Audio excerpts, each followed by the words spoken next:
भाजपा के पास कोई मुद्दा ही नहीं है। जब से भाजपा सरकार आई है तो भारत के लोगों को और मुसलमानों से ज्यादा हिंदुओं को परेशानी हो रहा है, क्योंकि 84% तो ये बोलते हैं यही है। पहले कहते थे हिंदू खतरे में है। मैं पूछना चाहता हूँ, सभी स्टेट के सीएम हिंदू हैं, होम मिनिस्टर हिंदू है, प्राइम मिनिस्टर हिंदू है, आर्मी के चीफ हिंदू है, पुलिस कमिश्नर हिंदू है, हर एक डिपार्टमेंट में हिंदू है, तो फिर हिंदू खतरे में कैसे हुआ? वक्फ अमेंडमेंट बिल इतना खतरनाक है कि अल्लाह ना करे अगर ये पास हो गया तो मैं अलल ऐलान कह रहा हूँ कि हम सब तमाम उम्मत मुस्लिमा के लोग फेल हो जाएंगे। All India Muslim personal law board के जब एग्जीक्यूटिव मेंबर अबू तालिब रहमानी साहब कह रहे थे ये मुल्क के संविधान के ऊपर में हमला है, ये मुल्क के एकता के ऊपर हमला है, ये मुल्क के तमाम अमन पसंद लोगों के ऊपर हमला है। संविधान का आर्टिकल 25, आर्टिकल 26, आर्टिकल 29 और आर्टिकल 15 को वायलेशन हो रहा है, यानी संविधान का वायलेशन हो रहा है। नहीं माफी सामने अगर करते हैं, नहीं माफी मांगते हैं, माफी मांगने की दूर की बात है। मैं बाबा साहब अम्बेडकर के संविधान की रक्षा करने वाले लोगों से कहूंगा कि इन लोगों को आइंदा सबक सिखाने की जरूरत है और अपने वोट के जरिया भारतीय जनता पार्टी और आरएसएस के जो मंसूबे हैं, जो दस्तूर को बदलने का, संविधान को बदलने का, इनके खिलाफ सब लोग एकजुट होकर इनको खदेड़ने की कोशिश करें। मुसलमान नहीं, ये दस्तूर हिंद के मुहाफिज हैं, क्योंकि जब भारत खतरे में था, जब भारत पे अंग्रेजों का कब्जा था, जब अंग्रेज को हटाना था, इस देश को आजाद कराना था, तो तमाम मुसलमान उलमाए कराम, हिंदू, सिख, ईसाई, तमाम इंसाफ पसंद लोगों ने मिलकर अंग्रेजों को खदेड़ा था। आज भी जो गैर बाबा साहब अम्बेडकर के इस दस्तूर को नुकसान पहुंचाना चाहते हैं और बाबा साहब अम्बेडकर का अपमान कर रहे हैं, ऐसे लोगों से मुल्क को बचाना है हमें, इसीलिए हम लोग एहतजाज कर रहे हैं। जमहूरी आगाज को फैलाएं और डेमोक्रेटिकल डिजाइन में अपने प्रोटेस्ट को जरूर दर्ज करवाएं। आप लोग हम लोग की आवाज असेंबली में उठाइए, आप लोग हम लोग की आवाज आप पार्लियामेंट में उठाइए, जो अभी बहुत ज़रूरत है हम लोग के हिसाब से। आप लोग कुछ अपनी पर्सनल बेनिफिट या पार्टी बेनिफिट नहीं देख के, जो मुसलमान एमपी है उनके लिए खासकर मैं रिक्वेस्ट करता हूँ आप लोगों के माध्यम से कि उस दिन में ना एब्सटेंस होना है, ना उसको मिस करना है। जब भी बिल हो तो उसका खंडन किया जाए। इंशाल्लाह बहुत ही ये लेके हम लोग कम से कम 22 स्ट्रीट कॉर्नर मीटिंग कर चुके हैं। आज भी हमारा ताती बगान मोड़ में एक स्ट्रीट कॉर्नर मीटिंग है। तो इसी तरह हम लोग को सक्सेसफुल करने के लिए हम लोग से जो इतना कोशिश हो सकता है, जितना मेहनत हम लोग कर रहे हैं। गश्त चल रहा है, ऑटो बाय ऑटो में बैनर लगा हुआ है, सोशल मीडिया में सब वायरल हो रहा है, हर एक चीज़ हम लोग अपना वायरल करते जा रहे हैं। तो इसी तरह हम लोग 3.5 महीने से इस चीज़ में हम लोग लगे हुए हैं। जब से अगस्त महीना से ये बिल का आए हैं तो अल्हम्दुलिल्लाह हम लोग जितने नौजवान देख रहे हैं, नौजवान के साथ जितने भी हम लोग हिंद लोग सब तो हम लोग को सपोर्ट कर रहे हैं। तो इंशाल्लाह बहुत कोशिश, बहुत सारा बिल आता है, बहुत सारा प्रोटेस्ट होता है, हमारे कलकत्ता के आवाम नजर नहीं आते, सब सो के रहते हैं। निकाल रहे हैं इस रैली में, क्या कोई पॉलिटिकल फेज है? जी नहीं, पॉलिटिकल फेज नहीं है। पॉलिटिकल लोगों को हम लोग ने रिक्वेस्ट किया है कि हम लोग का लड़ाई, हम लोग यहाँ इस लड़ाई हम लोग शामिल है, आवाम शामिल है, पूरे मुसलमान कलकत्ता के शामिल होंगे। आप लोग हम लोग की आवाज़ असेंबली में उठाइए, आप लोग हम लोग की आवाज़ आप पार्लियामेंट में उठाइए, जो अभी बहुत ज़रूरत है हम लोग के हिसाब से। आप लोग कुछ अपनी पर्सनल बेनिफिट या पार्टी बेनिफिट नहीं देख के, जो मुसलमान एमपी है उनके लिए खासकर मैं रिक्वेस्ट करता हूँ आप लोगों के माध्यम से कि उस दिन में ना एब्सटेंस होना है, ना उसको मिस करना है। जब भी बिल हो तो उसका खंडन किया जाए। जी अल्हम्दुलिल्लाह उन लोग के लिए भी इंतज़ाम किया गया है। हम लोग न्यू मार्केट की तरफ से वहाँ पर भी और सभी खाना पीना का इंतज़ाम है, पानी का इंतज़ाम है।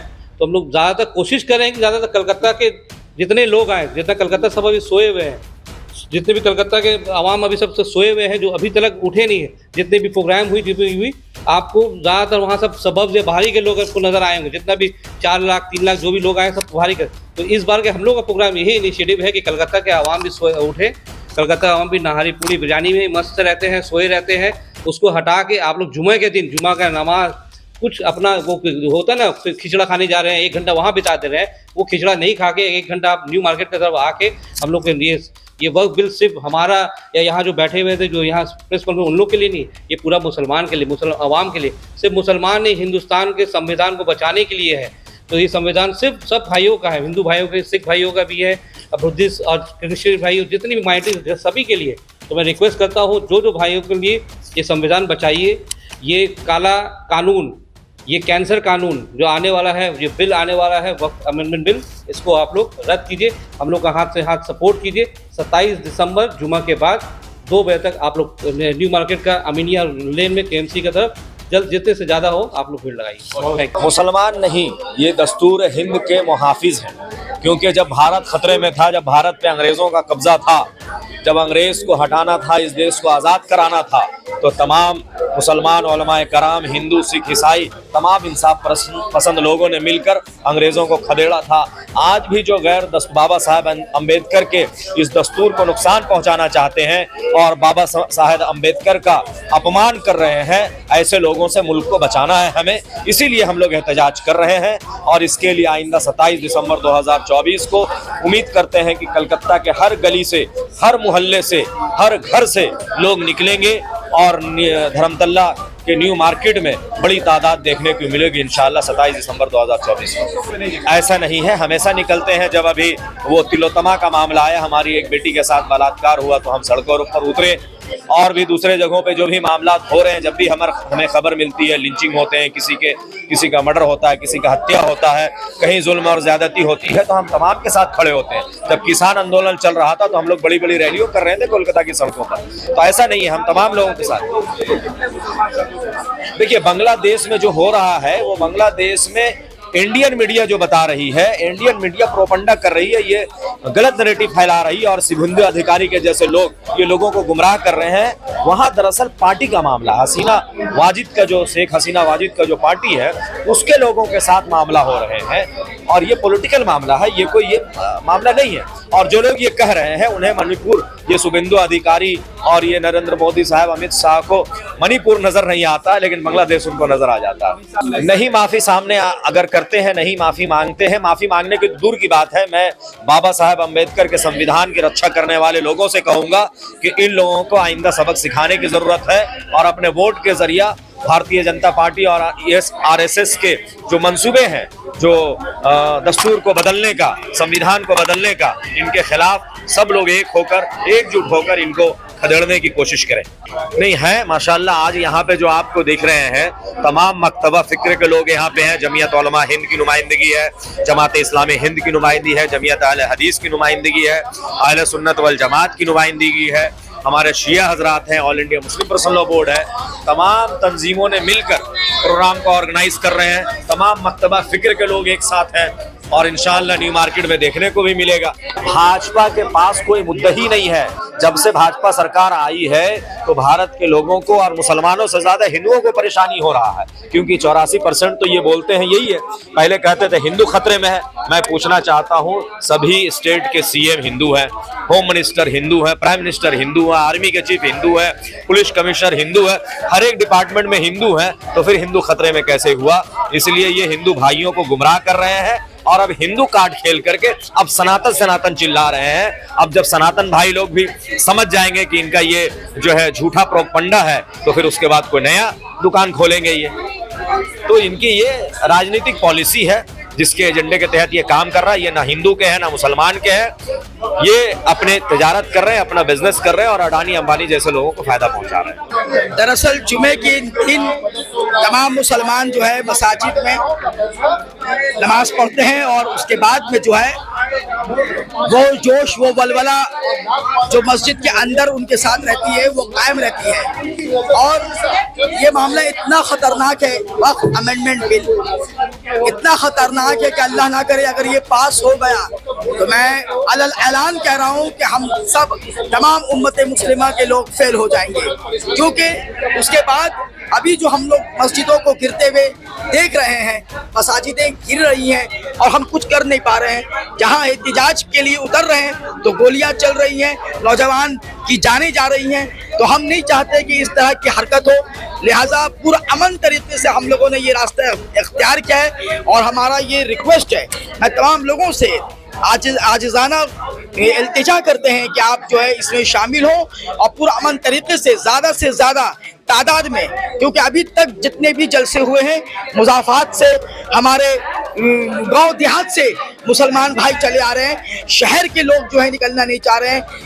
उन्हें इस बार निकलने की ज़रूरत है, उन्हें भी बेदार होकर इस एहतजाज में शामिल होने की ज़रूरत है। क्या वजह है कि शहर के लोग नहीं आ रहे हैं? शहर के लोग ये समझ रहे हैं कि वो शहर में महफूज है, तो शहर की मस्जिदें महफूज हैं। वो समझ रहे हैं कि शहर में कुछ इस तरह का वाक़या पेश नहीं आएगा, लेकिन उनको पता होना चाहिए कि आप उत्तर प्रदेश, मध्य प्रदेश, हरियाणा, गुजरात, उन जगहों पे भी शहर में जो लोग रहते हैं उनसे पूछिए क्या हालात है वहाँ के।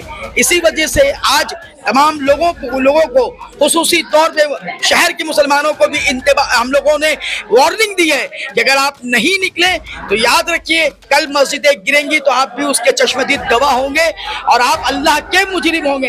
याद रखें कि आप शहर में रहने की ये मानी नहीं है कि आपके ऊपर कोई जिम्मेदारी आयद नहीं होती, आप पर भी उतनी ही जिम्मेदारी है जितने के गाँव के लोग शहर में आकर एहतजाज दर्ज कर रहे हैं। तमाम शहर के लोगों से, मुसलमानों से मेरी गुजारिश है कि आप जो है ज़्यादा से ज़्यादा तादाद में उस दिन घर से निकले और निकलकर न्यू मार्केट, अमीनिया होटल और निज़ाम होटल के पास आकर बताएं कि आप वाकई में आपके अंदर ईमान जिंदा है और आप जिंदा कौम है, आप मुर्दे नहीं हैं। को बचाने की और काले कानून के खिलाफ लड़ाई लड़ रहे हैं। 27 दिसंबर बरोज़ जुमा को इंशाल्लाह कलकत्ते से ग्रैंड रैली रामलीला मैदान से निकलकर जो कॉरपोरेशन, कलकत्ता की कॉरपोरेशन तक आएगी और वहाँ एक आम जलसा होगा।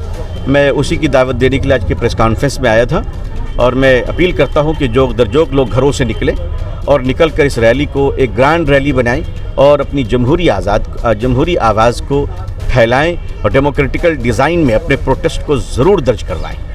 इसका आंकड़ा क्या ये गवर्नमेंट जितना % चाह रही उतना ही भला हो रहा है, हमारे चाहने से नहीं होता है। अब तक कितना आप लोगों ये आंकड़ा गवर्नमेंट दे सकती है, वक्फ बोर्ड दे सकती है, मेरे पास नहीं है अभी। देखिए, ये लोगों को ये कहना चाह रहे हैं, जैसे कि यहाँ आपने देखा तो डाइस से जब हमारे उलमा कह रहे थे, all India Muslim personal law board के जब एग्जीक्यूटिव मेंबर अबू तालिब रहमानी साहब कह रहे थे ये मुल्क के संविधान के ऊपर में हमला है, ये मुल्क के एकता के ऊपर हमला है, ये मुल्क के तमाम अमन पसंद लोगों के ऊपर हमला है। आपने देखा कि ये सिर्फ वक़्फ़ का मामला नहीं है, वक़्फ़ के लेकर के ये मुल्क के संविधान का आर्टिकल 25, आर्टिकल 26, आर्टिकल 29 और आर्टिकल 15 को वायलेशन हो रहा है, यानी संविधान का वायलेशन हो रहा है। और अभी इन लोगों ने जो है संसद में आपने देखा कि हमारे होम मिनिस्टर जी ने, अमित शाह जी ने बाबा साहब अम्बेडकर का नाम इस तरीके से लिया कि वो एक छोटे से व्यक्ति का नाम भी कोई नहीं लेता है, सिर्फ अम्बेडकर अम्बेडकर बोल करके चिल्लाया गया। ये हम लोगों को ठेस पहुंचा है। ये मुल्क के संविधान को और मुल्क के संविधान बनाने वाले का, बाबा साहब अम्बेडकर जी का जो है इज्जत को, आबरू को जो है इन लोगों ने ठेस पहुंचाया है। और मुल्क का मुसलमान इसके खिलाफ है और मुल्क का मुसलमान इसके विरोध में हमेशा आवाज उठाता और आवाज उठाएगा।